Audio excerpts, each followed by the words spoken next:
Hello and welcome to a holly jolly new episode of Saved by the 90s. My name's Adam Patterson. I'm joined today by the man who saved Christmas, Mr. Ken Bakley. Hey, Ken. Hello.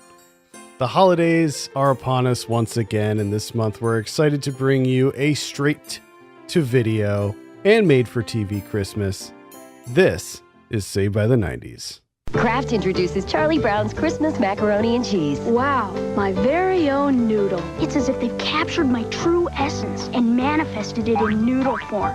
New Charlie Brown's Christmas macaroni and cheese from Kraft. Good grief. The era of the TV movie was still in full swing throughout the 90s, and Christmas was a perfect theme for delivering a treasure trove of family-friendly entertainment and cashing in on the holiday spirit. Our first film this month poses the question, what if Groundhog Day but Christmas? Originally airing on the Family Channel on December 1st, 1996 and directed by Larry Pierce, this is Christmas Every Day. What's wrong, Billy? I hate Christmas. Hope we never have another one. Shh. Santa might hear you, and then he might not come again next year.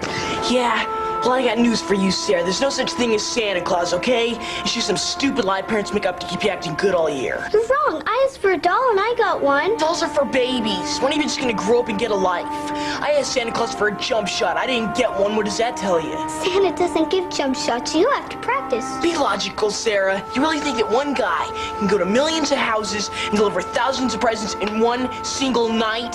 Come on, even you're not that stupid. Billy Jackson is not having a good Christmas. He's got a basketball and just can't make a jump shot. His Uncle David is coming to town to open a value mall, which will put his dad's store out of business. When he tells his little sister Sarah that there is no Santa, she makes a wish that it would be Christmas every day. He now has to relive Christmas Day over and over again. So, this movie, like you said, is just Groundhog Day but Christmas. And I feel like with that, we covered another time loop movie on the show in the first episode, 1201. And one observation I made there was that personally for me, it's a little bit difficult to get into time loop movies because so much of it is based on repeating the same actions over and over again under only after a while, just because you're seeing them over and over again and it takes time before the character can actually start affecting them. There's a lot of what feels like repeated space. So it kind of takes me a while just to get into one of these movies anyway. And beyond that, there wasn't a terrible amount that really made this all that interesting. Yeah. If the repeating days gets to you, this one definitely has that. They're like, yeah. For like, he doesn't realize it for like the first 3 days. Like he doesn't know what's going on. It takes him quite a while. And as you heard, it's to be fair, the whole like Christmas, New Year's, that 2-week stretch does not feel like time. It does not feel like regular time is passing at all. So you could probably repeat a day or two in there and stretch it out a little bit more, and I probably wouldn't notice. Okay. All right. I'll give you that. I'll say that's okay. Doesn't matter because Billy Jackson, as you could hear in that clip, is the biggest a-hole in the world. He is a truly awful human being. I mean, his character is so cartoonishly evil at the beginning that it's like, okay, we know that this kid's going to learn some stuff. He's going to learn. He's going to grow. There's going to be lessons, life lessons handed out all over the place in this movie. But to go that far with this kid and to make him that unlikable, it was utterly ridiculous. Like it was laughable how awful this kid was. He really gets a 5-minute monologue where all he does is angrily tell his little sister that Santa is not real. He's basically got a future as one of those men on the internet that just go around and mansplain everything. That's where he is now. I think so. Yeah. But is he? Because miraculously, his sister's wish comes true. He has to live Christmas every single day. As I said, for like the first 3 days, he doesn't know what's going on. He's just trying to figure it out. And then after that, he hatches various schemes to try to get out of this Christmas time loop. Because the thing is, he hates Christmas. He absolutely despises Christmas. I don't know what kid hates Christmas, but yeah, that's like he has a very, not that he just doesn't like Christmas, he has very adult-like cynicism towards holidays.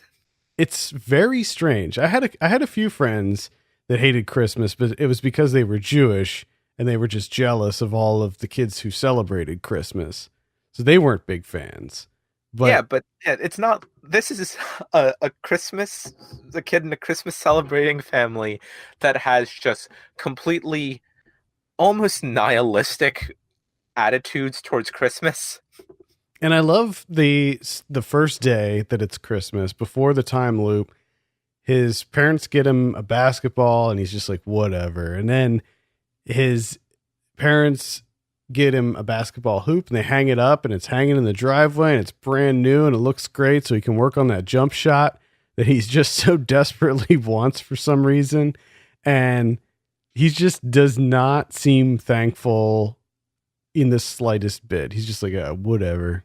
Yeah, the movie spends so much time establishing that this kid is horrible that it's almost difficult to believe as the film progresses and as he sort of has to change things about himself to try and break the loop that they're in any way genuine.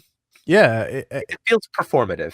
That's why I said that he's going to turn to like a mansplaining internet guy, because that feels like who he is, and that's probably who he's going to revert to on about January 3rd. I could see that just because somebody that acts like that, a kid that acts like that, I don't think he's going to change. Like, I think there's something deep within him that is causing this bitterness and this anger. And I don't know if, a few days on repeat where he just schmoozes his family and the town and his uncle and all of those people to get out of it. I don't know if that's going to make a permanent change in him.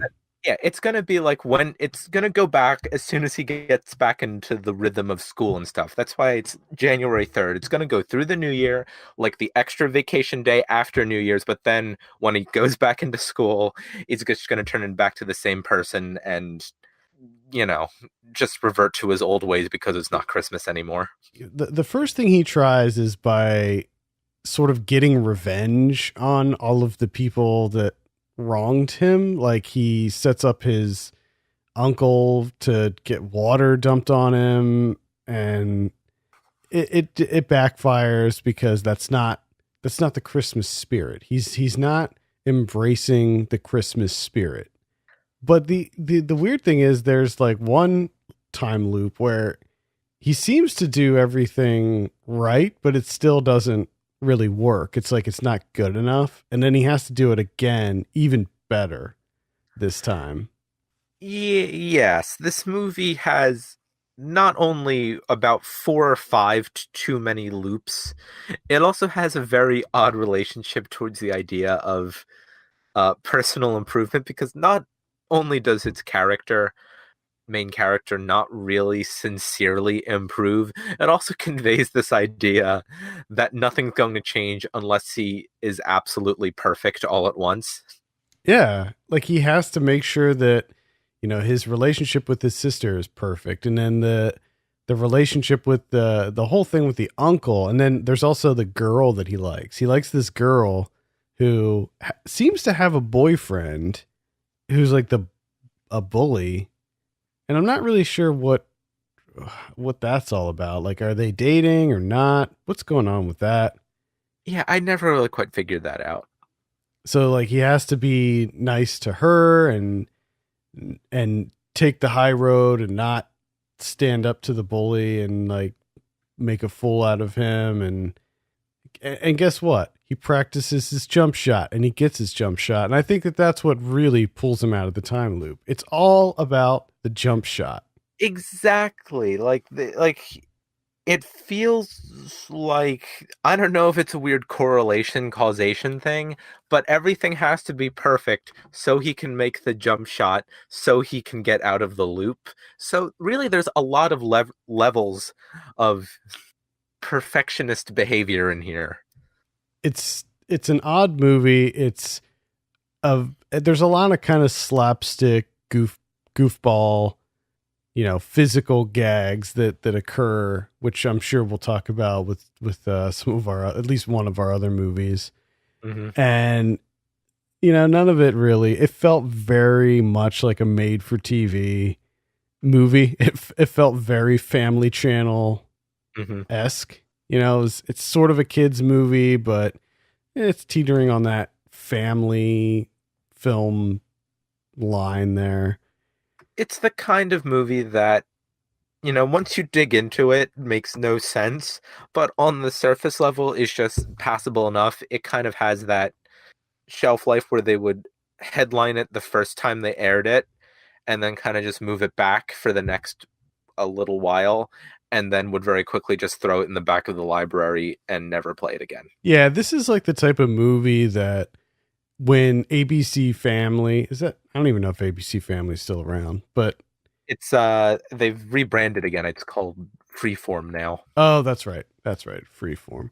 When Freeform does their like Christmas marathons, this one gets like the 2 a.m. time slot. Like they still play it, I think, but when it comes on, it's probably not at a key moment. It's the lead into their infomercial block. Yeah. It's like right before the 5 a.m. infomercial block. And I think that's a good place. That's a good place for it. Because for me, Christmas Every Day was not a very enjoyable experience. It was unintentionally funny. In many, many moments, it was unintentionally funny. But there's not much going on here. No. Just interestingly, this is based off of a short story that was written in the 1800s. So really, yeah, it actually wasn't a Groundhog Day ripoff. Well, it still could be. I think it was. Yeah, but they're just saying like, okay, well, there's this short story written back then. And that's what it's based on. Yeah, it just wouldn't have been greenlit if Groundhog Day hadn't been made. Correct. I think you're right on that. It's the story of Jack, the great pumpkin king, and 4 cool new watches at Burger King. To get a watch for $1.99 from the everyday value menu, order each time. New lower prices on food that's delicious, and see Tim Burton's The Nightmare Before Christmas. 4 watches to choose from. Isn't that fine? Each one is different for $1.99. Watches from Burger King, just one more case of everyday value. I love this place. I had all of those Burger King watches for Nightmare Before Christmas. I'm very happy that you did, actually. They have one that's like, I don't know if I still have them somewhere in a box. There was one that was like black and sort of this like clear white, like translucent color. And it was really cool watch. Very cool. In December of 1994, a live action adaptation of the 50s comic book Richie Rich was released, starring Macaulay Culkin in one of his last roles before fading from the spotlight. Although the film was a critical and commercial flop, that didn't stop Warner Brothers from making a straight-to-video Christmas movie in 1998, with Richie Rich's Christmas Wish released on November 3rd. Find out what everyone's favorite rich kid is wishing for. Richie! When The Boy with the Toys returns in the sequel to Macaulay Culkin's box office smash. Precisely. It's a brand new holiday movie filled with glorious gadgets and incredible toys. It's a wishing machine. Pretty awesome, huh, Cadbury? Join Richie Rich along with his faithful butler, Cadbury. Ho, ho, ho. His pals, Freckles, Pee-wee, Gloria. Cool! And his devoted dog, Dollar. Richie Rich's Christmas Wish, coming to video this holiday season from Saban, Harvey, and Warner Brothers Family Entertainment. After getting blamed for spoiling Christmas, the richest kid in the world wishes he'd never been born. Unfortunately, a wishing machine invented by Professor Keenbean picked up the wish and made it come true. Now Richie finds himself in a parallel world where his only hope is to find the professor and the machines so he can wish things back to normal. Oh my goodness gracious. This is a rough movie to watch in 2018. I think Absolutely. the concept of Richie Rich is one that is no longer welcome or relevant in this day and age. The idea of this entire concept is, I mean, it's an old concept, but it gets worse throughout time. Certainly. I mean, it's about, so I think I saw the original Richie Rich movie, the Macaulay Culkin one. But the thing is, it was so long ago that I saw it that I really don't remember if I'm assuming that these are the same characters. I don't know how many of the actors were carried over from the original movie. Obviously, Macaulay Culkin is not back as Richie, and I don't know how many of the other characters were changed. And frankly, I don't know how this stands up to like the tone and everything else with the original movie. I can say that this movie is production value wise atrocious. The the amount of green screen that happens in this movie. I mean, this is like there is some truly transcendent green screen in this. It was like they were shooting Avatar or something where like 90% of this movie is green screen, but like for no real reason. I mean, I guess it was like a budgetary reasons, but like there's ways to shoot a movie.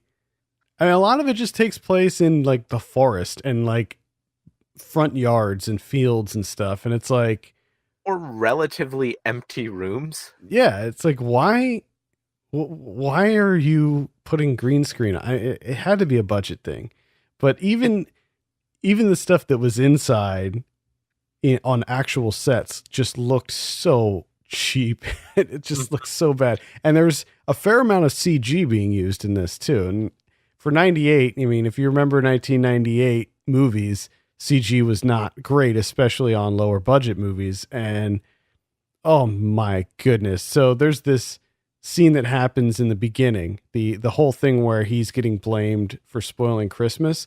The reason is because he, I guess every year gets in this super fancy sleigh and drives to an orphanage and gives kids presents at an orphanage. And his rival, who looked a lot like Millie Bobby Brown to me. I don't know if you saw that. I could understand that connection.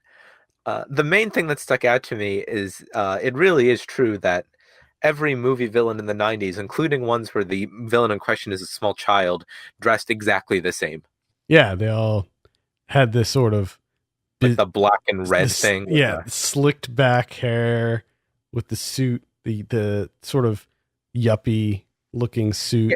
Yeah, there's some sort of weird juxtaposition there, and how movies like anything based on the Richie Rich franchise are so just about opulent wealth, but they still do play into the idea that yuppies are gross. Yeah. Like yuppies, the whole Reagan era greed is good thing, are gross.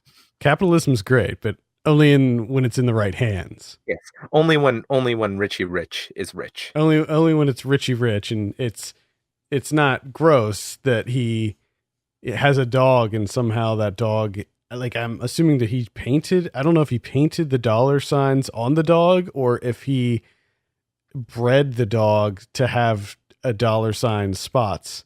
Either way, it's very troublesome.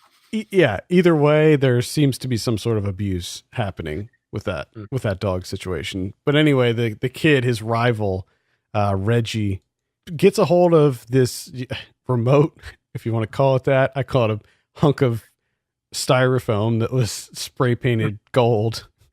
It should go on that, when they have those collections of pictures from sci-fi movies where they have, stills of all of these futuristic looking things, but it's just a spray painted like book light or something.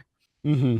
Yeah. That's everything in this movie, except it just tries to make it look more expensive instead of futuristic. I did notice that there is this one scene where he accesses this like supercomputer, and it was Nintendo 64 controllers. Oh boy. So the kid gets a hold of this remote, and he's able to take over control of the sleigh, and he makes the sleigh crash off of a cliff. And first of all, the CG sleigh crashing off the cliff was just priceless. It was something special. And the funny thing about that scene is Cadbury is on the sleigh with Richie. They both jump off. Cadbury twists his ankle, and Richie just leaves him and never gets, because he's running back and he's like, help, help, help. But nobody helps him because for some reason the town thinks that he did it on purpose or was somehow so negligent that he wrecked the sleigh. But nobody helps Cadbury. Like when he gets back to the house, he doesn't immediately call 911 or anything, unless I missed something. Yeah, I don't know. Like, it's hard to remember what happens in this movie. He leaves Cadbury. That's what happens. Yeah. He leaves Cadbury like with a broken ankle on a snowbank and goes about his business. I mean, if that's not symbolic about the wealth gap, I don't know what is. Exactly. So he is so distraught over this idea. Now, first of all, the gaping hole in this movie. He's the richest boy in the world. This was a sleigh full of maybe 20 presents. Mm-hmm. Just buy them new presents. Exactly. Just replace the presents. I mean, it was probably like, what, $200 maybe worth of stuff in there. Toys are pretty cheap. And there's just buy new stuff for the kids. It's not that big of a deal. But I guess he didn't think about that. I guess nobody thought about that. And instead, he wishes he was never born. Like, as one does.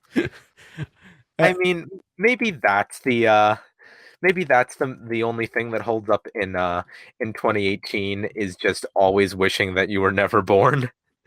But otherwise, yeah, it's a pretty extreme reaction.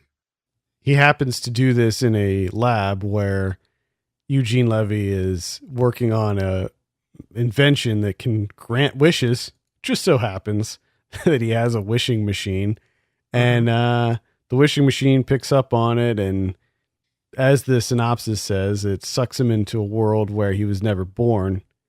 I think that's also a flaw. I think that if he wishes that he was never born, then he would just cease to exist. Like time would reverse and he would just not be born. And like he wouldn't exist in that world because he was never born. It seems, well, just the Christmas theme makes it feel very It's a Wonderful Life. Oh yeah. Then he has to figure out how to get back. And that's it. Like Reggie takes over and Reggie runs the town like it's like a concentration camp or something. He essentially enslaves the whole town. Mm-hmm.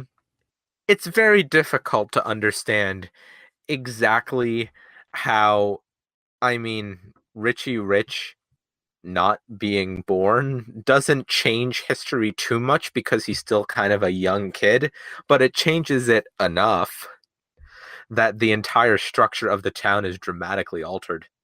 Yeah, so the weird thing is Reggie still has his own regular parents, but I guess because they weren't rich enough, he sues them and somehow gets emancipated from them and adopted by Richie's parents, or maybe not even adopted, but just they somehow work for him. Yeah. What's strange about that is that all of the points of divergence here either feel too changed from the two changed from the, regular timeline of the movie, and also not changed enough. There's nothing that feels like a reasonable leap. It's either too big or too little. Yeah, like his friends are all still there for some reason.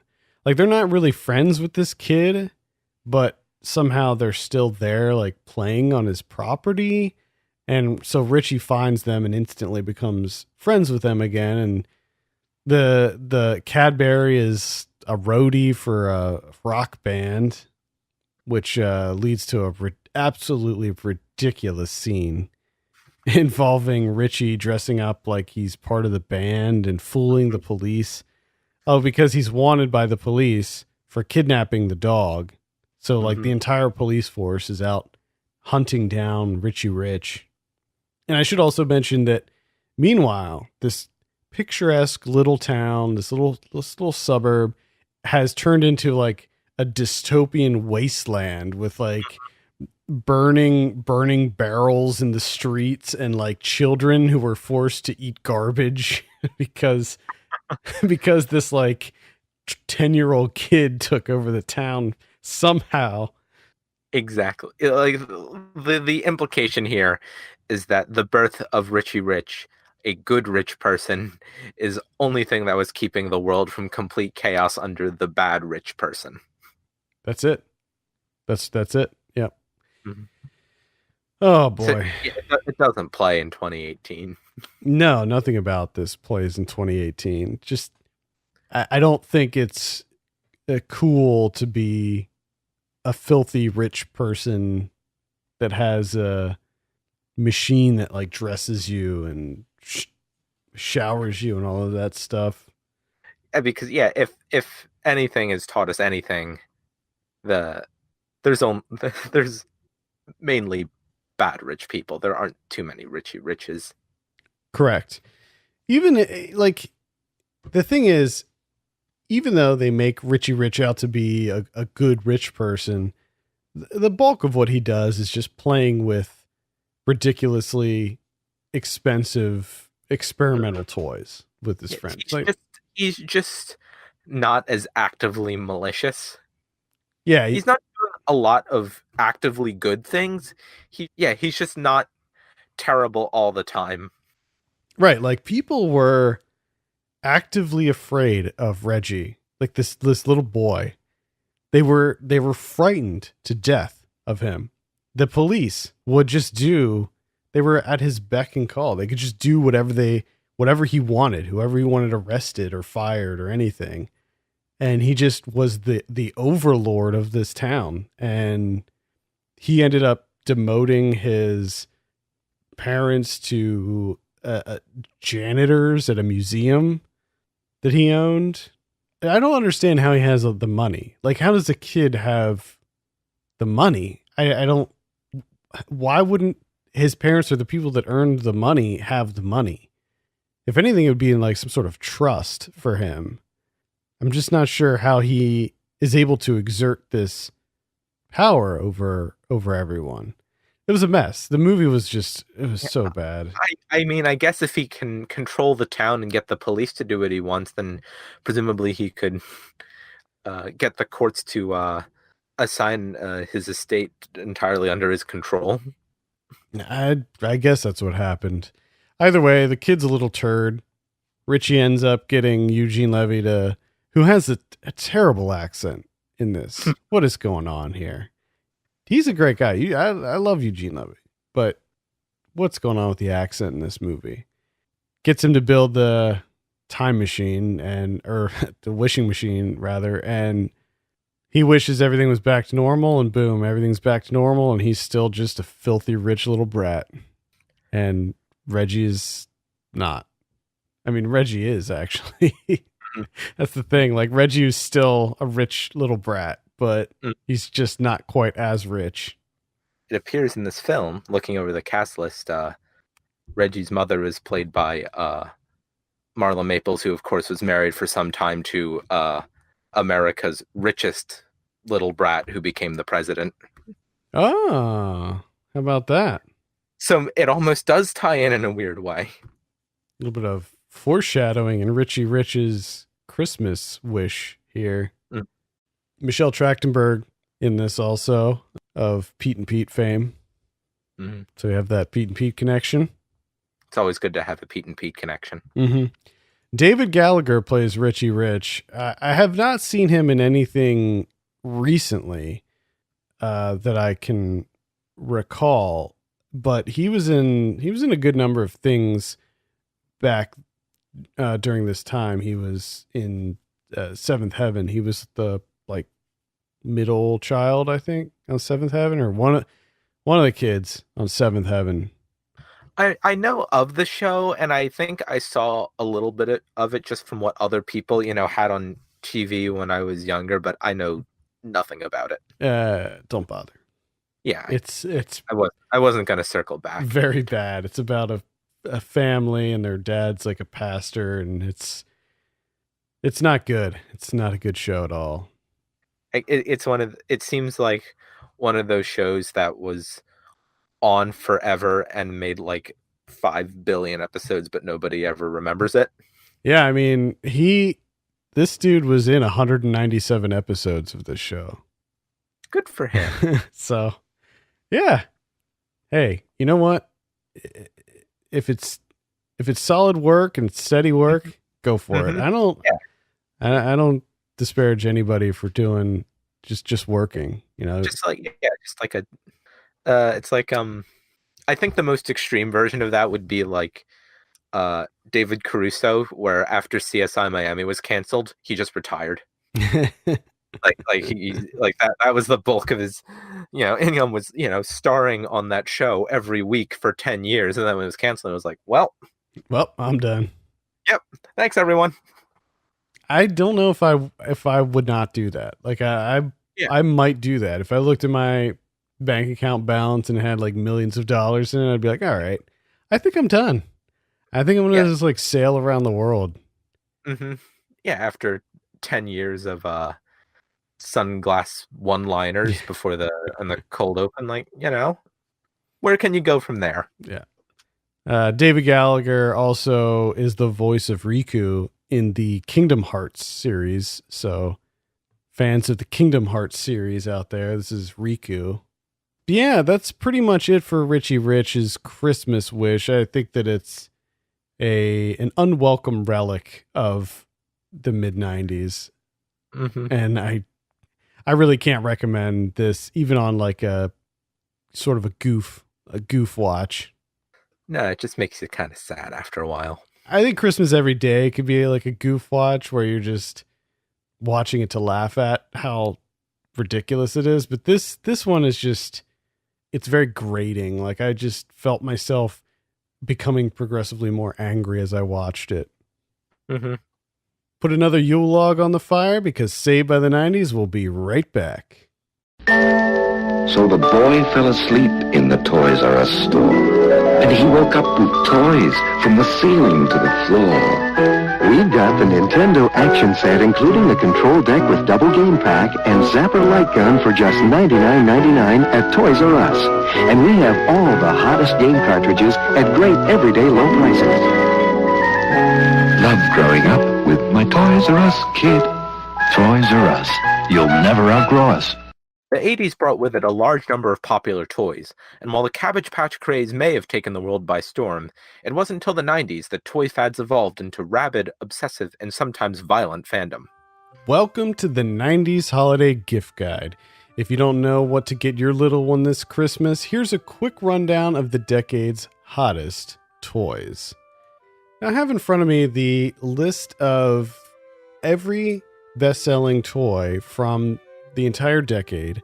I figured we'd run down a few of the big ones and just briefly go over them. I'm just interested if, I'm sure you heard of all of these probably, but if you ever had experience playing with or using any of these toys. The first one I want to talk about is the Deluxe Talk Boy, or the Talk Boy Deluxe from 1993. Now, the Talk Boy, we all know from Home Alone 2, that it was in the movie Home Alone 2, which came out in 1992.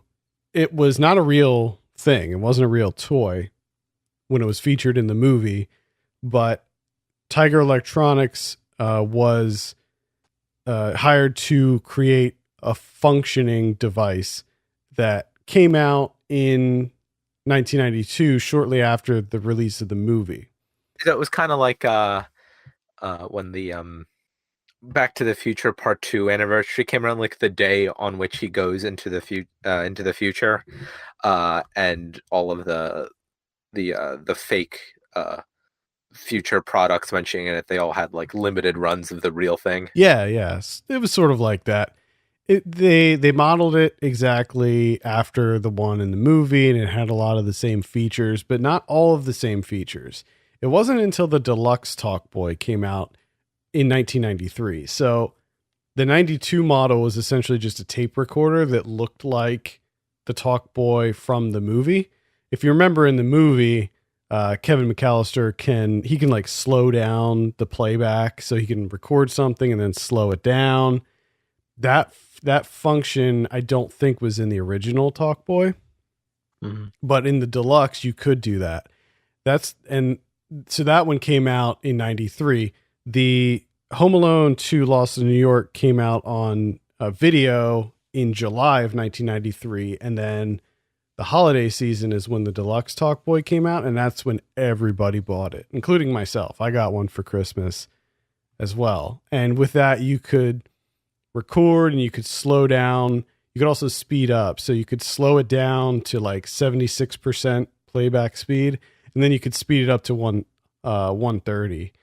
And I had a blast with the Talkboy. It was really, really fun, like little cassette recorder.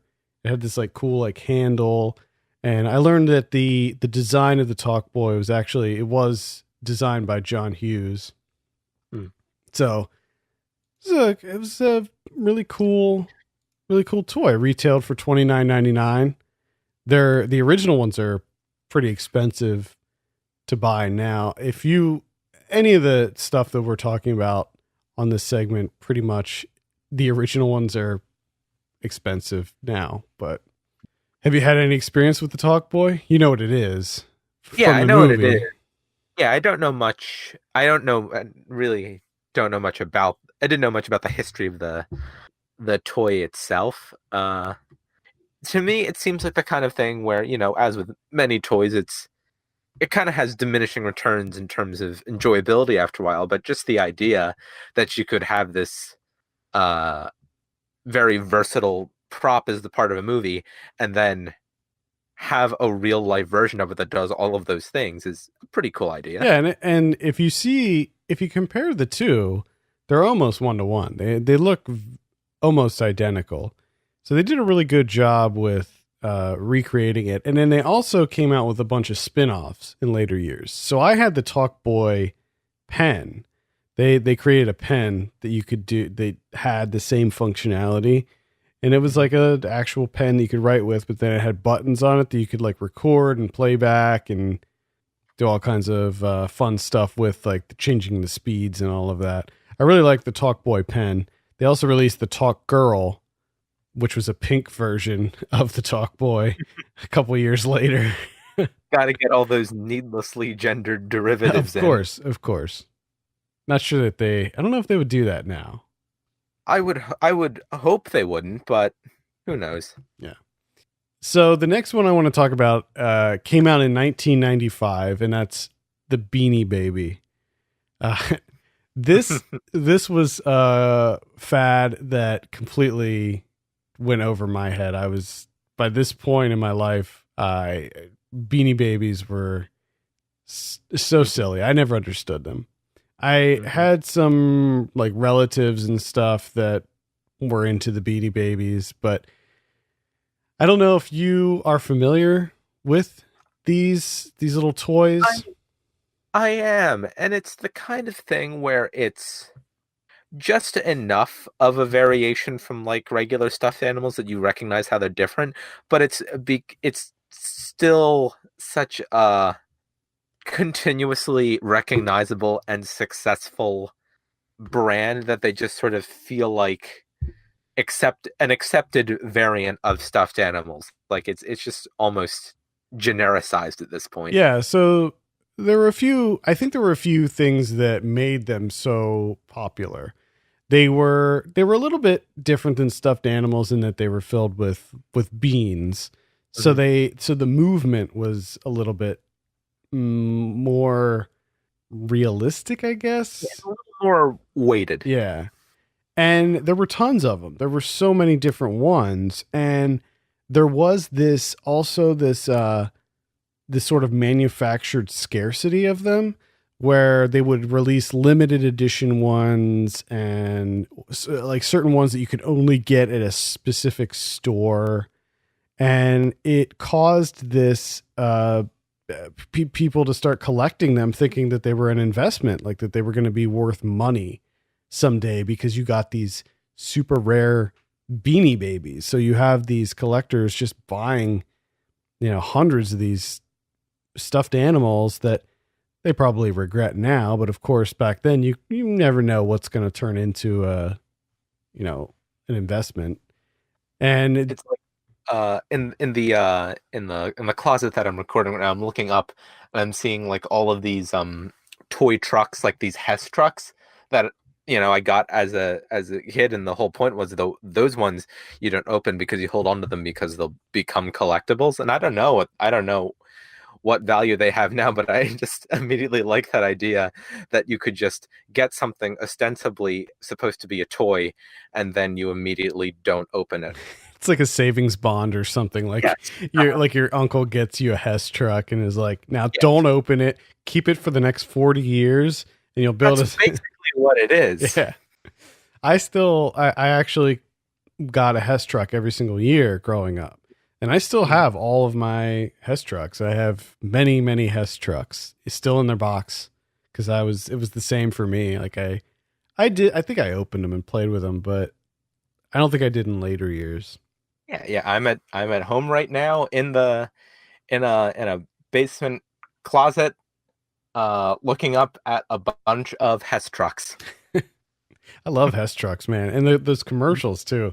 The Hess truck commercials are classic. So the other thing that made Beanie Babies so popular was the fact that Tie Inc., which was the company that made the Beanie Babies, was the first business to produce a business to consumer website designed to engage their market. So they were very early on the internet. And when they first launched their website, only 1.4% of Americans were using the internet. And by creating a website and allowing their customers to sort of interact with this like community that they formed, I think that really helped with selling these dumb little things. So what a beautiful time when only 1.4% of people were using the internet and it wasn't this encompassing, inescapable, toxic hellscape. Yeah, it's that infiltrates every section of human society. It was something else, I'll tell you. I mean, I remember it like it was yesterday when only a few of my friends had the internet, and you couldn't really do much on it either. The good old days. So the next one I want to talk about, this is probably maybe the first one that people think of, Tickle Me Elmo. This came out in 1996. This was a year after the Beanie Baby craze. We have the Tickle Me Elmo craze. This is the toy that was, famously resulted in videos of people like assaulting each other to get one and tackling each other and punching each other and getting arrested over getting the last Tickle Me Elmo toy. as dramatized in our one of the films we covered last month, Jingle All the Way. Yep. So just riots over toys. This is what caused it, I believe. One could argue like the Cabbage Patch craze, which was actually when I was born in 1983.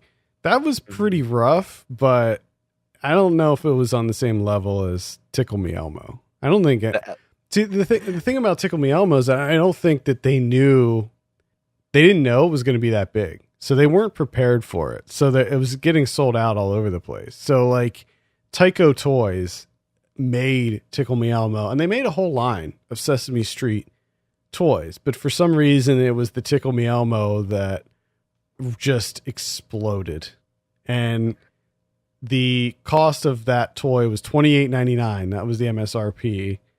But by the end of the 1997, they were going for $1,500.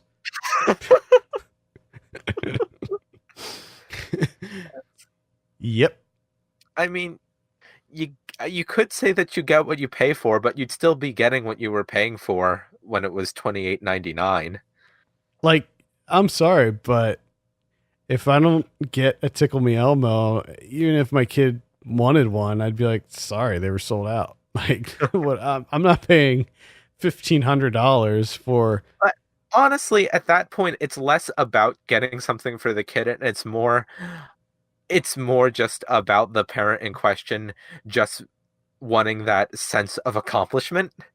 Yeah, I think you're right. I think it's after a while they probably couldn't care less about whether or not about their kid. It was just being able to say, I got the thing that nobody else could get right now. Oh, that's 100% correct. I mean, this is a toy that's designed for toddlers. Do you think this kid knows that he missed out on a Tickle Me Elmo? Do you think he knows what like a Tickle Me Elmo really is? Is he cognizant enough to be like, I want that when you see the commercial on TV? No, they don't know. So it's 100% about the adults in this situation. Became distractingly, disturbingly close to a mini social collapse because a bunch of adults wanted to go out and buy a Tickle Me Elmo. That sounds like a good idea for a movie. And the toy is not great either. Like, it's just a stuffed animal that says a couple things and it like vibrates. Like it like wiggles back and forth. It's a fairly simple concept. It's you hug him. You make Elmo make a sound, and the toy vibrates and shakes and all that. Not a great toy. If I'm going to be honest, I don't see what the big deal was with them. No, it's not a very interesting toy. Then in 1997, we had the Tamagotchi. Mm-hmm. Did you have one of these? I did not, but I certainly know of them. I never owned one either. Maybe I did. I remember playing with them extensively, but I don't know if I ever owned my own. I don't think I ever did. These became wildly popular in 97. They were released so Bandai was the company that first made them. It's that Bandai you may know as Bandai Namco now. They're a pretty large video game company, and they also make arcade machines in Japan. And they released the Tamagotchi in Japan in 1996, and then in 97 they came out in the US, and they just exploded. I think that the idea of having a little pet that you can take around with you and attach to your backpack, I think that was actually a really brilliant move to sort of turn them into keychains that you could put on your backpack. I think that was an actual like pretty big selling point, so that you'd have the rich kids that would have like 10 of them on their backpacks, It's like a little status symbol, but it's also such a simple concept and such a small thing that doesn't feel like one until they're everywhere, and then suddenly they become it. Yeah, so for those of you not familiar, I think everybody listening should be familiar with what a Tamagotchi is, but if you're not familiar, it was like a little video game that was on a tiny little LCD screen, and it was a little creature that you took care of. It when you first loaded it up, I think it like hatched from an egg, and then you had to feed it and play with it and clean up after it. I remember they would poop, and that was like a big thing that people talked about, the fact these things would poop, and if you didn't take care of them, they would die. And you would have to start over with a new one. And that was pretty much it. It was like really simple. I remember you would play like simple games with them and stuff. And that was it. But people loved to collect these things. When they first came out, they were $17.99. Mhm. I read that the first gen, like the very first set of Tamagotchis, are now like $150 or something. If you want to get a new one, that was like the original run. They still make them. Try and bring back the Tamagotchi craze. Yeah, I mean, it should be noted that like Tickle Me Elmo is still around, Tamagotchi's still around, and Beanie Babies are still around. Not sure you can pick up a new Talk Boy these days. That's what we need to do. We need to devote our resources to making the Talk Boy a permanent fixture.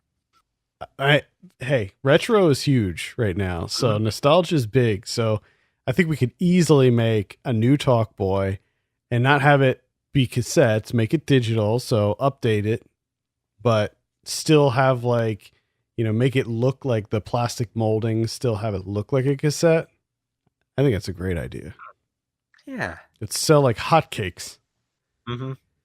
So yeah, the Tamagotchi, they just announced that in Japan, so there was like a new Pokemon game that came out pretty recently, and they announced that there's going to be a new Tamagotchi that is based on Eevee, which is one of the popular Pokemon characters.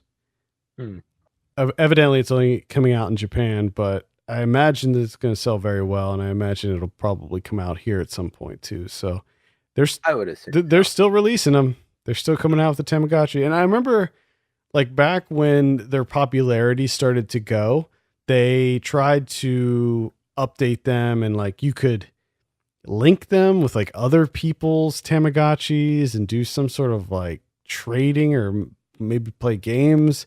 And then I remember there was also one that you could connect to your computer and play with it on your computer and then transfer it back to the like egg thing. I don't know if any of that stuff's still around. I think that that was not enough for them to remain popular. But the other one, the final one that I wanted to discuss is from 1998, and that's the Furby. The Furby. Are you familiar with the Furby? I am familiar with the Furby. Did you own a Furby? I might have at some point, because there have been subsequent waves of Furby popularity. I might have had one at some point. Yes, the Furby is another one that's still around. It's a toy that was really, really popular out of the gate. So in 1998, it came on the scene and just everybody wanted a Furby. They were $35, and it was really the first sort of consumer friendly, like AI. I don't know if you'd call it AI, but like it's sort of like a little robot, like a little. What if the Furbies were AI? What if they knew more than we ever knew all along? I don't know. I think I did see a video where somebody took like an Amazon Echo and shoved it inside of a Furby. I also saw one where somebody rigged one of those wall mounted singing bass things, like a Billy, what was it called? Billy Big Bass or something. Yeah. I know what you mean. They rigged one of those with an Echo. So you would talk to Alexa and ask the bass questions. Anyway, that's a tangent. It's a great tangent. Yeah. So the Furby was really popular in 98, and then it sort of, I feel like the popularity of the Furby wasn't that long. It was like that 1 year, and then it was still around, but it just wasn't as big. But like you said, that they did have sort of resurgences over the years. Like they would come out with a new model and it would once again gain in popularity.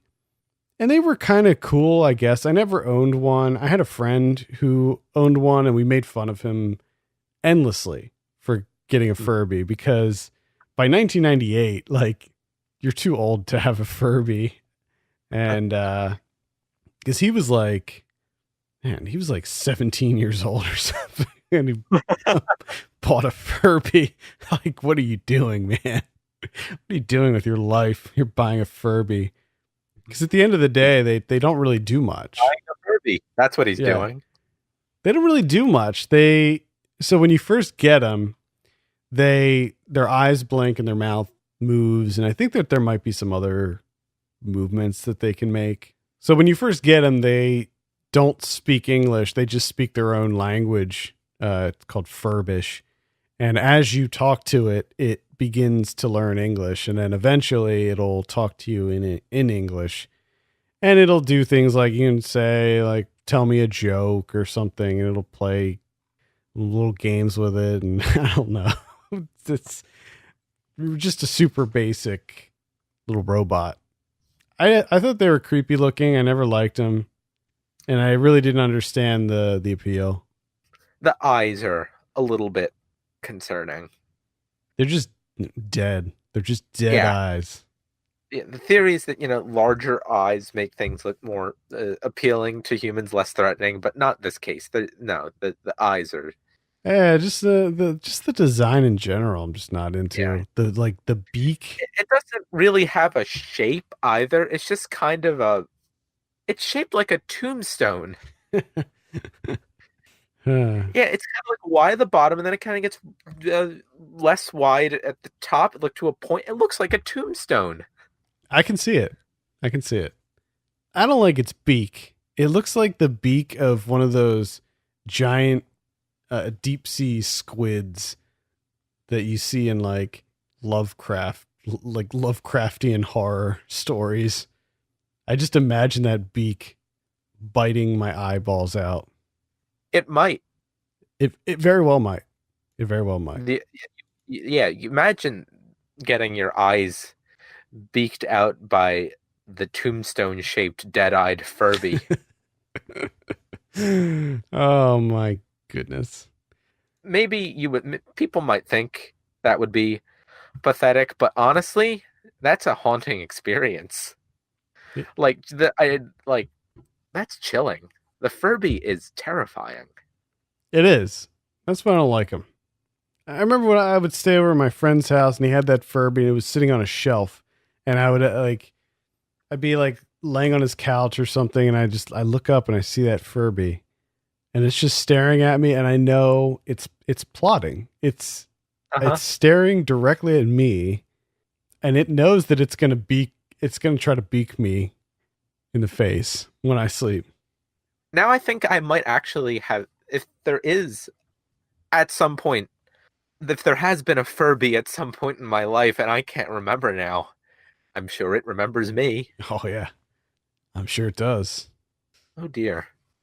That'll do it for our Christmas gift guide. Be sure to send us a message on Twitter or email us and let us know what your favorite gifts were during the holiday season, and we will talk about it. Also, drop us a line if you know how to get Furbies out of your lives forever. I don't think you can. I think they'll always be there. See, that's why I never bought one, because I knew once you buy it, it's attached to you. It bonds to your soul. Maybe the real Furby has been us all along? Are we the Furby? We're the Furbies. With divorce rates at an all-time high, the 90s saw a large number of films and TV shows approaching the topic, and our next movie is no exception, putting a lighthearted Christmas spin on an otherwise dour subject. Premiering on Lifetime on December 7th, 1998, this is A Chance of Snow. Ellie! Kirby! Hold on, I'll be right there. Excuse me. What's Dad doing here? I thought he was leaving. That looks good. That trench gives him the sort of rugged war correspondent look. Catherine, shut up. He looks like a typical sports writer. I gave him that coat because I was sick of his hooded sweatshirt. What's he doing here? Let's see. Airport, holiday, trying to catch a plane? Hi, sweet pea. After signing her divorce papers, a woman heads out to a Minnesota airport with her sister and daughters for a flight to her mother's home. At the airport, her sports writer husband shows up to catch a flight to Miami to visit his father. When a blizzard hits, the two suddenly find they have time to reevaluate the relationship with assistance from an older couple. I wanted to play that clip specifically because it might have been my favorite scene in the movie. It took place on what I would describe as the longest moving sidewalk ever to be created in existence. It's like a 15-minute conversation that happens on the same moving sidewalk. I'm thinking about how many takes, how much time did the actors have to spend on that moving sidewalk? Well, so before I watched the movie, I actually saw that clip and it immediately stuck out to me. I was like, what? This is like an 8-minute clip and it all takes place on this thing. So when I was watching it again for when I was actually watching the movie, I took note and I would watch the signs up above them that would direct people in towards the gates and whatnot. And when you watch that, you can see how many times they're back at the exact same position with that sign above them. It's like 8 times. Yeah, honestly, I didn't think to look at that stuff because I was just so taken by how long the conversation was in general on that same setting that I just sort of forgot about everything else except where were they going? Is there no flight? Is this just how they're getting to their destination on the moving sidewalk? Well, the funny thing was there was so much to that conversation that could have been cut out completely.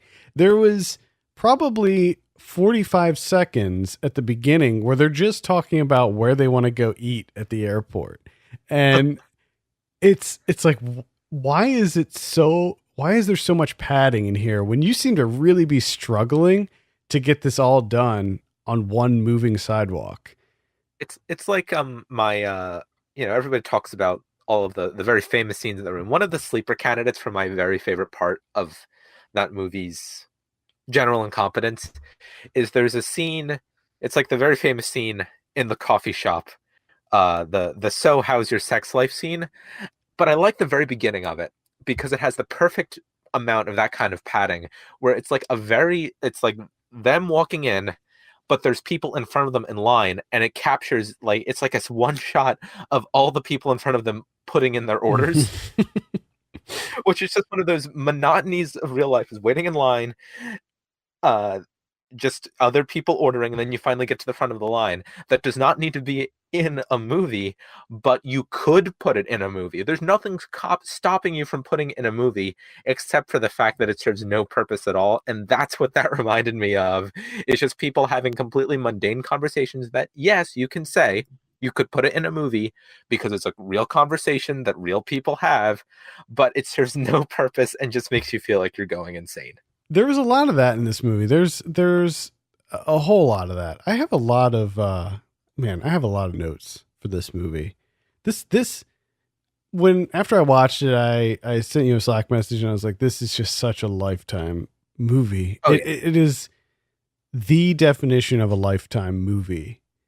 It almost feels like Lifetime crossbred with Hallmark because they're very different kinds of movies. Because it has serious themes in it, but it always kind of pulls back before really going head on into them, so it can be nice again, like a Hallmark movie.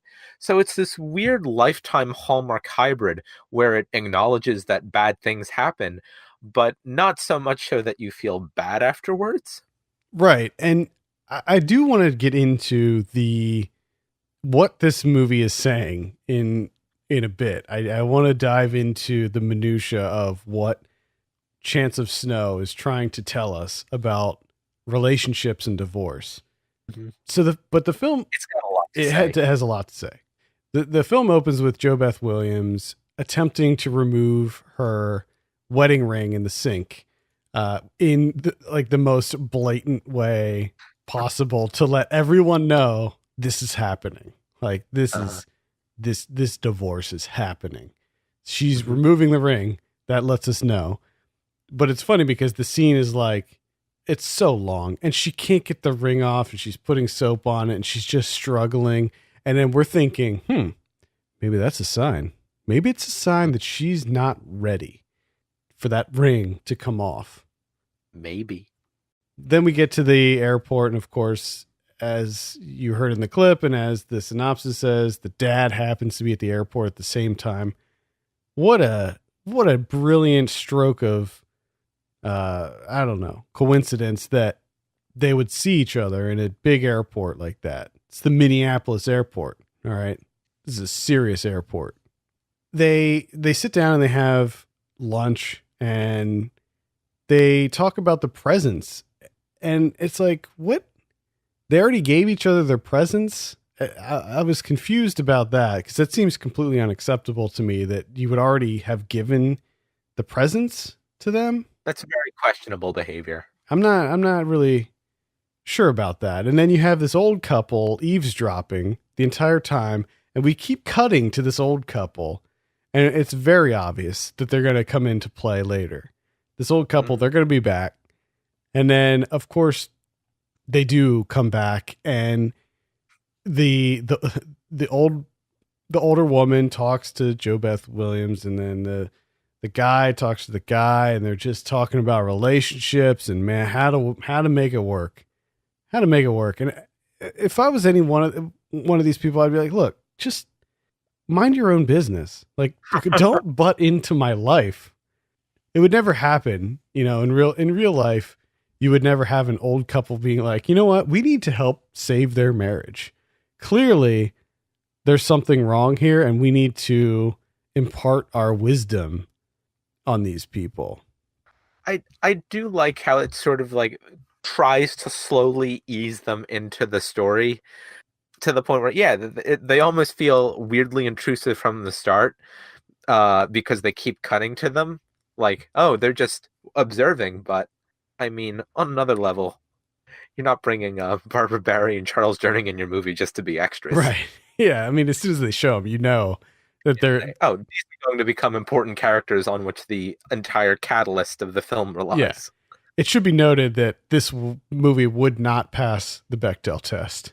This movie, literally almost every piece of dialogue is about their relationships and nothing else. And the funny thing is, there's this whole side plot of the aunt / sister meeting up with this guy that she knew in high school, and then their kind of budding romance. But every time that they cut to them, they're just talking about their failed relationships and what I'm looking for in a man and what I'm looking for in a woman. And it's so much. And it's like, what kind of world do these people live in where everything revolves around their relationships? Yeah, I want to add in the movie is the couple splits up because the husband had an affair. I'm on the IMDb right now. I'm this is the writer's only credit, and it's a woman. Michelle Cook is her name, and I'm so shocked that it's written by a woman because I was so ready for this movie to be, in my mind, it was just written very hastily by a man whose wife discovered that he was having an affair. Well, the funny thing is, a lot of it involves the woman apologizing. Like that's essentially what the old couple tells them. Like, like it's your fault. It's your fault for neglecting him and making him cheat on you. Yeah, this was I was so convinced this was like written by a man whose wife found out that he was cheating on her, and it was written by him in like however much time it took for her to pack her bags and leave. It is utterly ridiculous, and I just could not get on board with what they were saying at all. Like, no, you should leave this guy. And they're like, so he decides that he wants to win her back. Right. And he treats her to this dinner, and she's like, what are you doing? And he's like, I'm wooing you. And she's like, "You're wooing me." And he's like, "Yeah, I'm wooing you." He's like, "I haven't done it in a long time, so I might not be good at it." I'm like, "Yeah, no, you did do it recently to the woman that you slept with." Yes. You are up on your wooing. Wooing has occurred for you recently. That's the problem here. And then of course you have the old lady fainting for some reason, and that just brings them even closer together because she faints, and like they just made it was just such a big thing. He was just like, for a moment there, I thought I was going to lose you, and she's like, she wasn't even that big of a deal. She just like got lightheaded. She's old. It happens. There's so much like they capture that entire conversation. It's like a 5-minute conversation. There is so much time and like weirdly like distant camera angles on the older couple, or like kind of shot from off angles. I was really expecting that the final reveal would be that they were like angels or something. Oh man, that would have been because the final shot of this movie, let's spoil it, who cares? I think we do have a blanket spoiler warning on the show. Of course, the main couple agrees that they're going to try and work things out, and so they end up leaving the airport after the blizzard, and because they go back home, and it like pans up to like they're going out the airport, and then pans up to like the balcony above it, and it has like the couple there like looking down on them and smile. And at first I thought that was affirmation of my theory, but then I thought no, because this movie does not understand any kind of subtlety or nuance at all. That if they would have just like sprouted wings and flown out of the door into the sky. So until it actually faded out, I was at least 40% sure that was actually going to happen. Yeah. So there's this other scene, maybe one of my favorite scenes that happens. She goes into the bathroom and she's just like, "Oh man, like what's going on?" And then the only person of color in this entire movie comes in as a service worker. She's a janitor at the airport, and of course they would make her a service worker. She shows up for 2 seconds, imparts some additional wisdom, not before talking about how her husband was murdered, shot and murdered, and then she disappears. But don't worry, she'll be back later because she leaves her bag somewhere, and then the entire airport, like every single person in the entire airport, is looking for her bag. Yeah, this movie the movie places so much of the burden of forgiveness and responsibility on the wife. It treats its one person of color really like perfunctorily, and it has such like a distant understanding that's so far removed from anything that has ever happened in an airport that I'm pretty sure it was written in 1962. Yeah, and then they fought. It just sat on a shelf for 36 years. So she's really upset because her bag had this photo album that her daughter made for her for Christmas in it. So they call her to the Lost and Found, and they found the album. And she's like, "Oh, we found the album. I'm sorry, we couldn't find your bag though, but we found the album. It was in a recycling bin." And she walks away, and she comes back like 5 seconds later and goes, "We found your bag too." And it's like, why didn't you just be like, "We found your bag. Here it is." Why did we waste an entire like minute and a half on her leaving and then coming back with the bag and be like, "So, oh, we did find the bag. Here it is."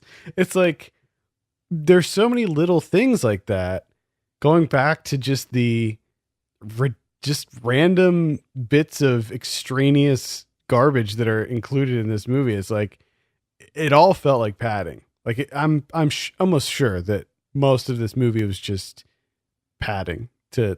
I think you've got about 20 minutes of story in this. And it's just literally like all it is a couple whose marriage is on the rocks. They have to spend like 4 hours in an airport, and then for some reason they get back together. Presumably because, surprise, she's pregnant. Like that's... Oh, yeah. I don't know how I forgot about that part. Well, because much like The Room, it was revealed in like a completely nonchalant way. And like, yeah, there's no scene before that indicates really that that's coming, and then no scene after that indicates that anyone's really registered it. yeah, they did. So the sister mentions it once when they're in line getting on the plane, and she goes, "I can't believe he didn't stay even after you mentioned the baby." But there was no mention of the baby before that. Like her and her sister have several conversations with one another, and the baby never comes up ever. And here she's like telling the old woman her whole life story and like everything about her, getting very personal, and she never mentions that she's pregnant. That line about the baby was 100%, I have with complete confidence, written in later after somebody looked over the script and was like, guys, can we at least pretend that we mentioned this at some point earlier so it isn't a complete non sequitur? It is such a baffling movie. I thought it was hilarious. I was laughing. Oh, it's absolutely a treat. I was just laughing constantly. It all just works out so nicely. She gets her purse back, the photo album, she's pregnant. Her husband forgives her for making him cheat on her. It's like it all just falls into place so nicely. Yeah, that's why I think it does have some like Hallmark blood in it. It has like the Hallmark niceness to it. Because if it was like a true like hard line Lifetime movie, like 4 people would be dead by the end. That's true, yeah. Yeah, I think it would be more of a Hallmark. I mean, it literally was a Hallmark Lifetime movie, but yeah, it splits the middle. It's got the Hallmark niceness, but it has definitely, like you were saying, it definitely has the Lifetime theatrics to it. The funny thing is, after they get back together, they just go home. Like neither of them get on the plane.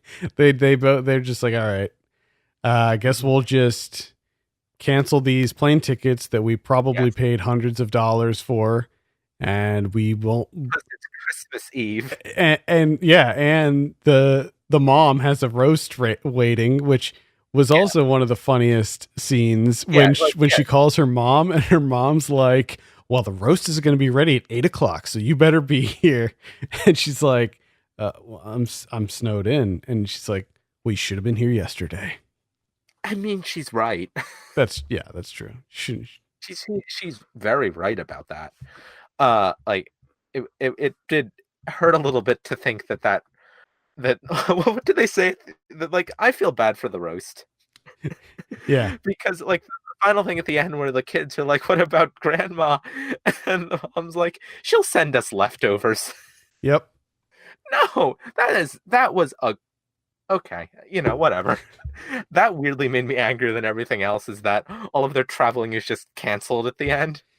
Like, so many people are inconvenienced by the way this movie ends. Oh, man. Any final thoughts on A Chance of Snow?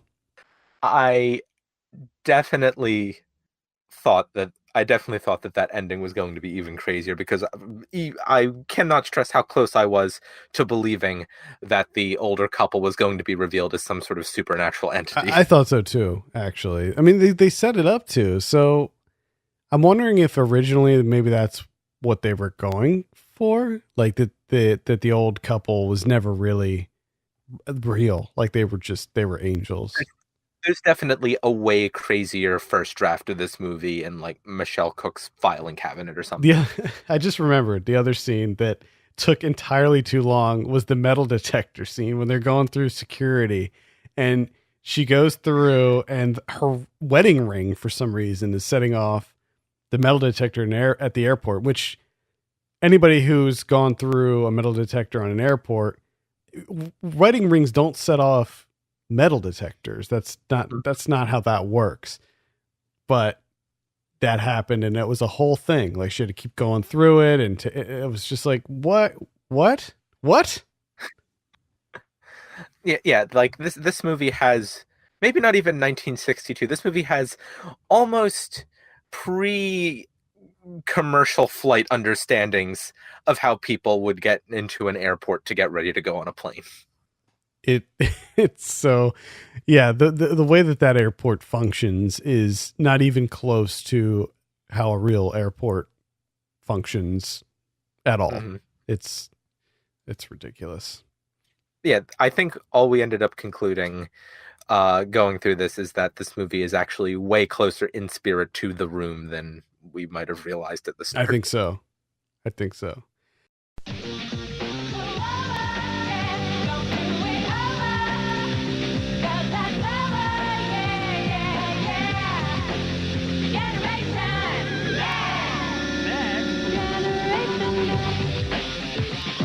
Now when you buy Pepsi products, you can instantly win one of thousands of PlayStation games and consoles. It might just change your plans for the holidays. Hey, Santa, you're 6 hours late, and the reindeer and I are sick of playing poker.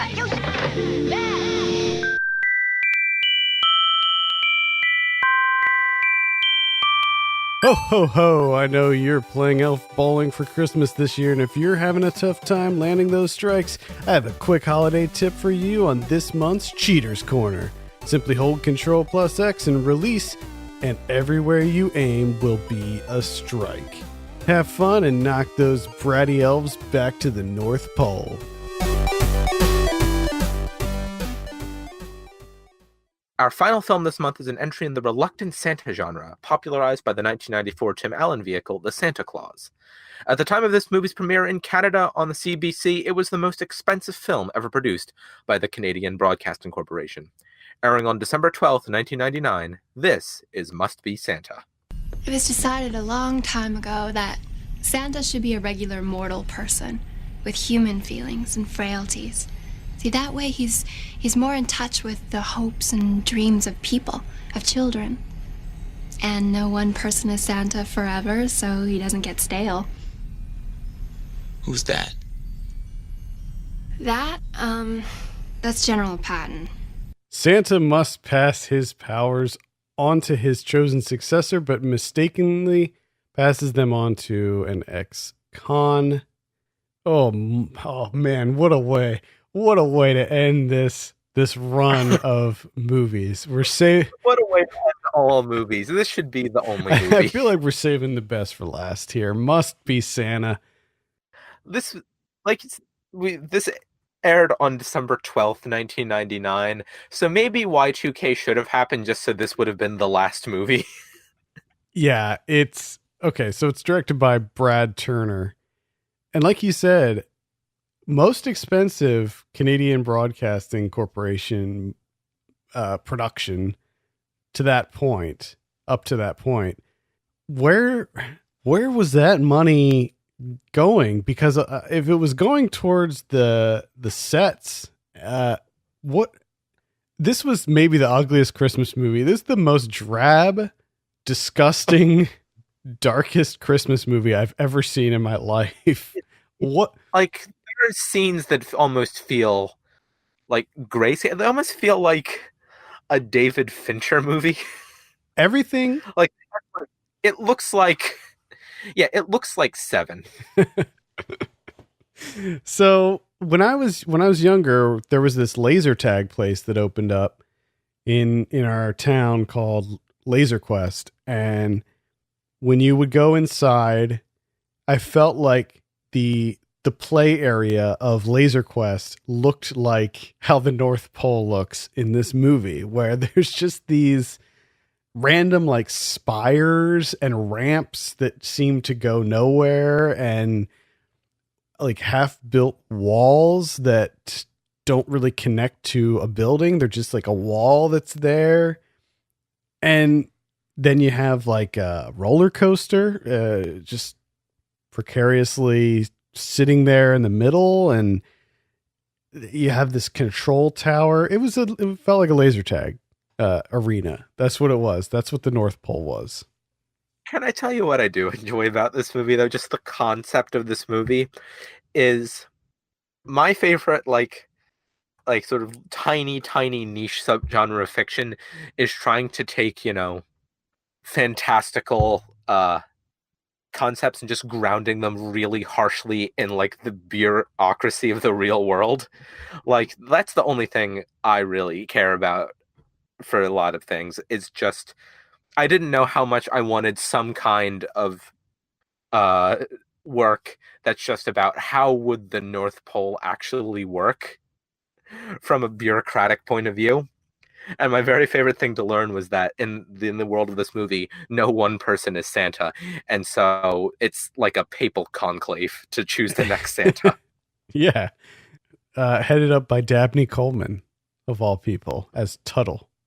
Well, they do a lot of odd things with the lore of Santa.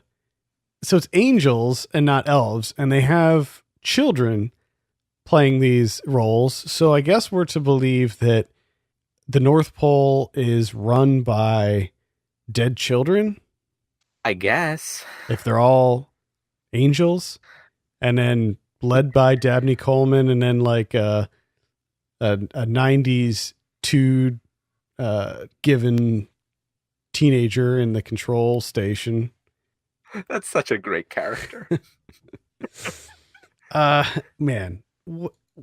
I feel like he's friends with all of the characters from Hackers. Probably. He probably is. He is a character from Hackers. Yeah, pretty much, yeah. I do like still, because like even at the North Pole you would have recognizable versions of regular character types or human tropes. Like that's just like the movie is not good, but it really tapped into something I didn't know I needed in that kind of whole little subset niche of fiction, because it really does, for people like me who wonder, in the world of like this, like Super Mario Brothers, the princess still keeps getting kidnapped every time, and you have to assume a very complex country like the Mushroom Kingdom would have to have some form of government. So whenever the princess gets kidnapped, for example, where is the prime minister? Why is the prime minister not convening some kind of emergency response task force to retrieve the princess? Why do you have to send some guy out there every time? And in the same vein, must be Santa. What happens when Santa gets old? Who is there to replace him? Why is there no organized line of succession?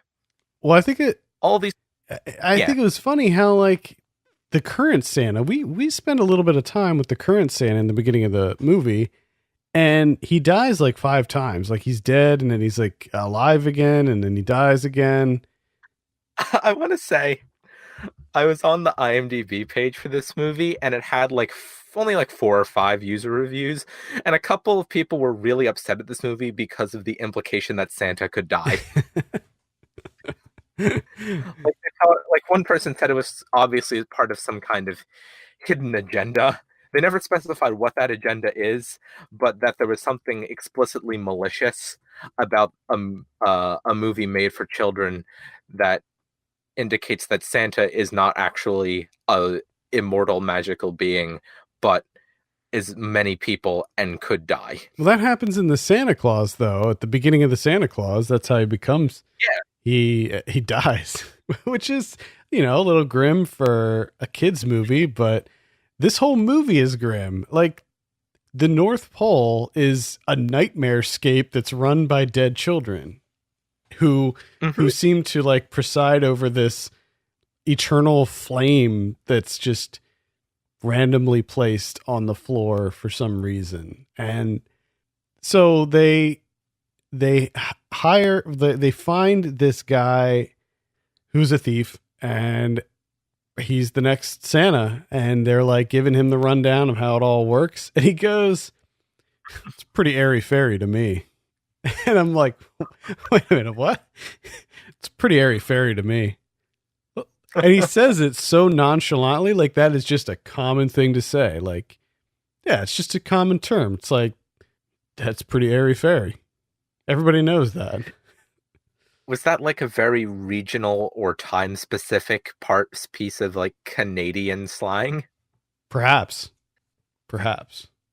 So decides that he's going to become Santa. He's reluctant. He doesn't want to become Santa at first. And then when he realizes that you get like the word of Santa instilled in you, and it gives you the ability to control people. Essentially, you can have people do whatever you want. He decides that he wants to go ahead and do it. And it's funny because he's trying to make up to his daughter. He's trying to see his daughter. He was in prison, but she doesn't know that. And he's just trying to get back into his daughter's life. And when they first meet up, he goes, I wrote you all these letters. Did you get my letters? And she just goes, I burned them. And I'm just like, whoa, that's intense. Like, very intense. I like how all of the dialogue in this movie is pitched at the same level. So even just like the casual like comic banter is basically registers about the same as, did you get my letters? I burned them. Did you also notice that the mom doesn't talk? She has no dialogue in this movie at all. I did. I thought that was really weird. Like, it's almost as if they just didn't want to hire, like they didn't have the money to give her speaking lines, so they kept her as like an extra or something, so they wouldn't have to pay her as much. Well, I will note that the very short Wikipedia page for this film, one of the trivia items it cites, is that one of the reasons that this production became so expensive is that production was temporarily halted because CBC's technicians went on strike for a couple months. And so perhaps that when they came back and all these other incurred expenses from the difficulties of being interrupted by the strike, maybe they just ran out of money to pay entire swaths of characters that would have otherwise had speaking parts. That could be. But then you have the dude that's like the Count. He's like an SCTV. Yeah. And he was in Maniac Mansion, and he pretty big comedic actor. But it's like, why was he even in it? His character and his time was so nothing. Like, it had nothing to do with the movie at all. And it's like, why did and they cut back to him multiple times. And it's like, what? Why are you in this? What's happening here? It's very strange. And in the credits, the very first credit is like a special thanks to him. And it's like, whoa. All right. I also like how so when he decides to take his daughter to the North Pole, he's just like, all right, hop on, let's go. And he just somehow knows how to fly and can feel confident enough with his flying abilities to grab his daughter and fly with her. As one does. There's so many questions regarding this. Yeah. Like, okay, back at the North Pole, they go back, the daughter showing the daughter around. Did you notice that the quote unquote angels, or I'll call them dead kids, wear these like creepy masks? They like I noticed there was something really off about them. They periodically will just wander around with these like really weird, creepy masks on for some reason. I'm not sure what that's all about. He has the power. They decide, so Dabney Coleman doesn't want him to be Santa. And they decide that they're going to give it to the person that they intended to give it to, who is this like accountant guy. They're so bothered by that he's an accountant. And there's this thing called the Santa box that contains the word of Santa. So that's how you pass it on to somebody else. But it turns out that one of the angels somehow swapped the word. And when the main guy, Floyd, goes to give it to the accountant, like it doesn't work. So he keeps the power. Yeah. There's so many weird elements to this movie. Like there's just so many additional hurdles to get over. It's yeah. And then So then there's this whole thing with like the accountant trying to get him the Santa power and all of that. But then meanwhile, Floyd is just, he's back to his old criminal ways. The first thing he does is goes to a bookie and places a bet on a sports match. Like, he doesn't try to go see his daughter or anything. He goes to place a bet on a game. This character is not written very sympathetically. No, and he's using the Santa power the whole time.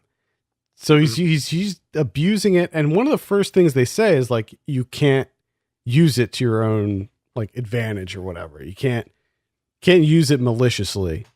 And he does. He just used it right away, which is also funny because at the end they're like, we ended up with a terrific Santa, but it's like, no, one of the first things he does is when he goes to see his daughter, he uses the power on his wife or ex-wife and daughter to coax her into forgiving him.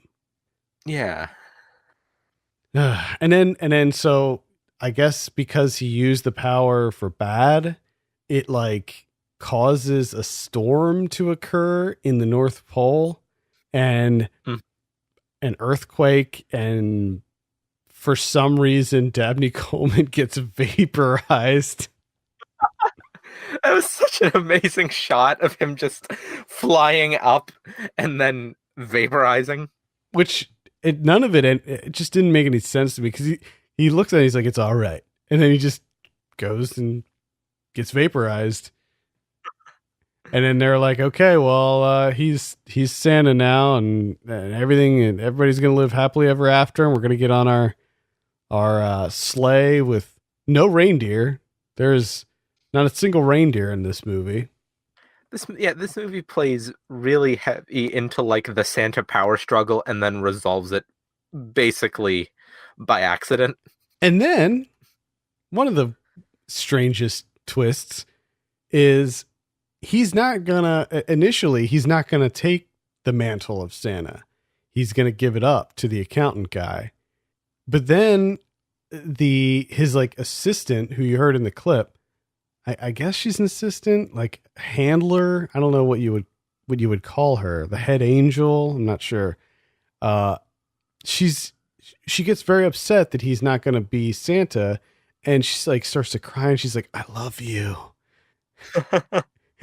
and then he decides that he is going to be Santa, and she's happy. So there's this like weird love story that gets thrown in there, where like it turns out that she and Santa are gonna be a couple now, I guess. Yeah. For a movie called Must Be Santa, it's very unclear on who Santa is for the vast majority. Well, it's a contested title. Also, when you look at this poster, it's the daughter that is front and center. She's got like a wand and like just looking at the poster, I thought that she was going to become Santa. Well, she's in it for like 4 scenes. Like, she's barely even in it. I thought he was going to like give the title to her at the end. And it also says sometimes dreams do come true. What dream? Was it her dream to be Santa? Was it her dream for her dad to be Santa? Because that's never said or implied. This is definitely marketing created by people who did not actually watch the movie. There's just no way. And then the end, the final moments of the film, it ends with the accountant writing a letter to Unsolved Mysteries and talking about Santa to Unsolved Mysteries, the popular television show. What a way. That will be an unsolved What a way to end a movie, with a minor character writing a letter to Unsolved Mysteries. Was this a very elaborate Unsolved Mysteries ad? Maybe it was. Maybe that's what it was. I feel like it was Unsolved Mysteries even on in 99? Like, I'm not even sure if that show was. Yeah, it was. Okay. I feel like that show was. Oh wow, it was until 2010. It was, but apparently there was like period where it was not on. Oh, okay. There was like a 5-year period where it wasn't. I was gonna say I don't remember that show going that far. There were many unsolved mysteries, apparently. Dozens. At least 2 dozen. So in summation, Must Be Santa is utterly baffling. I think I mentioned this to you, but it feels like a movie that wanted to go set out to answer a question like, how would it actually work to become Santa? You know, like all of these reluctant Santa movies do. Like, you know, it starts out as sort of a very general, like, Santa Claus style. Hey, this guy's going to become Santa. That's sort of weird, right? And so it wants to answer the question, like, what's it like to become Santa?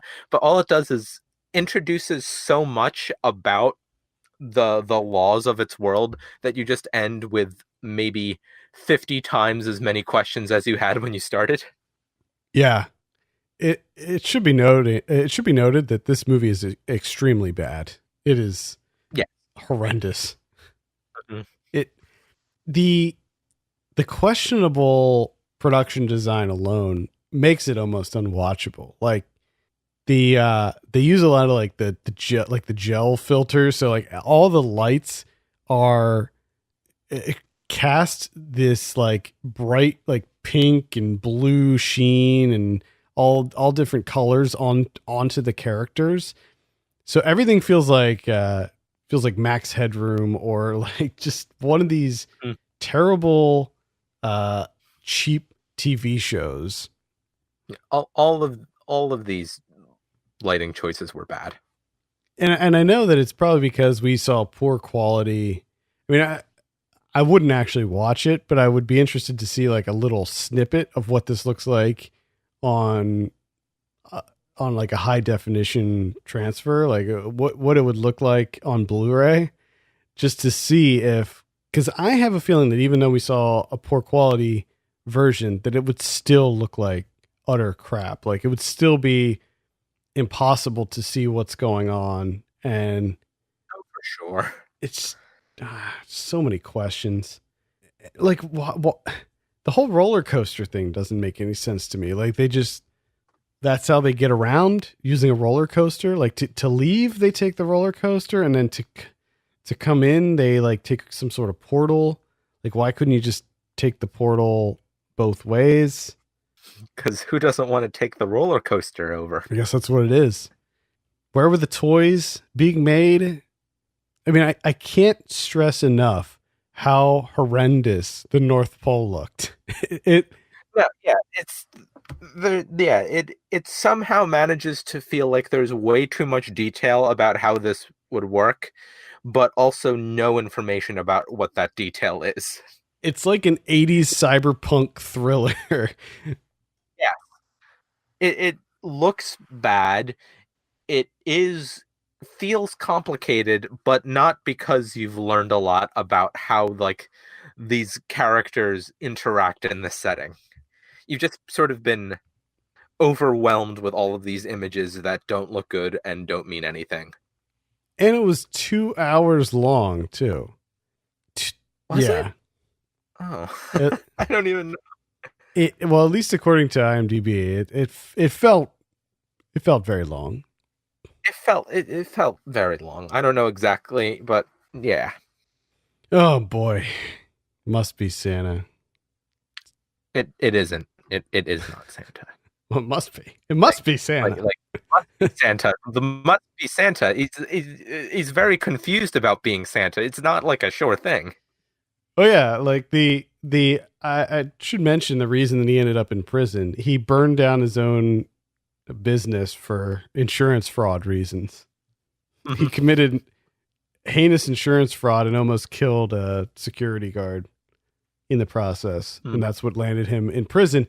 And it should also be noted that he wasn't released. He broke out of jail to go to his daughter's holiday recital. Does he get Santa immunity? I think that's what it is. Like he's choosing to be Santa not because it's the right thing to do or that he will be a good Santa, but it's because it'll get him out of going back to prison. It's because you cannot prosecute a incumbent Santa. I think that's what it is. All Santas have immunity. Mm-hmm. And frankly, I'm concerned about what else he's going to do. I mean, we saw him abusing the Santa power before. What makes us believe that he will not do it again? Exactly. This is an unprecedented test of the limits imposed on the powers of Santa. Yep. Any final thoughts on Must Be Santa? I left more confused than I came in, which can sometimes be a good experience with a movie, but not like this. So out of the batch of, all of these were, three of the four were made for TV movies, and the Richie Rich one was a straight to video movie. Out of these four, what was your favorite one? I mean, I'm not sure if you could call a favorite, but out of all of these, I'm definitely going to be thinking about Must Be Santa the most, because I still have so many questions. What do you think, which one do you think evoked the most holiday cheer from you? None of them really.